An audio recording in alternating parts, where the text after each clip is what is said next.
১-১.৫ বছরের মধ্যে তার ৮টা দেশের মেয়েদের সাথে জিনা করা হয়েছে। তার সুইসাইড করতে ইচ্ছা করতেছে। তার মরে যেতে ইচ্ছা করতেছে। এমনকি আমি রোজার মাসেও একটা পিম্প বা দালালকে আমি মেসেজ করে ফেলছি। সেদিন একজন প্রবাসী ভাইয়ের সাথে কথা হচ্ছিল। যে কিনা বাংলাদেশে থাকা অবস্থাতেই সে প্রচুর ব্রথেলে গেছিল। মানে পতিতালয় আরকি। সো পতিতালয়গুলোতে সে অনেক মেয়েদের সাথে তার সেক্সুয়াল অ্যাক্টিভিটি ছিল।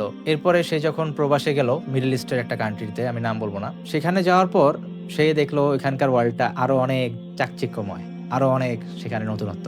এবং ওখানে সে আমাকে যেটা বলল, সে গত ১-১.৫ বছরের মধ্যে তার ৮টা দেশের মেয়েদের সাথে জিনা করা হয়ে গেছে। ৮টা দেশের। আমি সংখ্যা আর বললাম না। তো এই যে ভাইটা, উনি যখন আমার সাথে কথা বলতে আসলো, আমি দেখলাম যে তার যে হতাশা, আনবিলিভেবল লেভেলের হতাশা, এবং তার সুইসাইড করতে ইচ্ছা করতেছে, তার মরে যেতে ইচ্ছা করতেছে। সে রোজার মাসে সে বলতেছে যে ভাই, যখন আমি ওই জায়গায় যাই না, যখন আমি ওইখান থেকে নিজেকে আটকাইতে যাই, আমি পর্ন না দেখে থাকতে পারি না। মানে আমার ওইটার অল্টারনেটিভ হয়ে যাচ্ছে আবার পর্ন। এমনকি আমি রোজার মাসেও আমি একটা পিম্প বা দালালকে আমি মেসেজ করে ফেলছি। তো এই যে উনি কিন্তু এটা চাচ্ছে না। মানে বিষয়টা হচ্ছে যে একটা আসলে শয়তান ফার্স্টে যখন মানুষের কাছে আসে, তখন কিন্তু সে খুব সাদাসিধা ভাবে আসে। তুমি একটা জাস্ট লিটল গ্ল্যান্স, একটা জাস্ট একটু তাকাও, একটু হাতটা ধরো, একটু কথা বলো।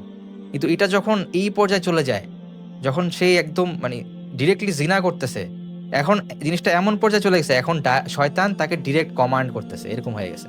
এবং সেও শয়তানের কাছে পুরাই অসহায় হয়ে গেছে, এমন একটা অবস্থা। এবং সে নিজেকে কন্ট্রোল করতে পারতেছে না। তার যে বিলিভ, সে কিন্তু আল্লাহর কাছাকাছি হইতে চায়। তো আসলে এরকম মানুষ একজন দুজন না, এরকম আমি অসংখ্য মানুষের সাথে আমার কথা হয়েছে, যারা কিনা যে তার লাইফে যত বেশি পাপ করতেছে, তার দেখলাম যে হতাশা তত আরো বেশি।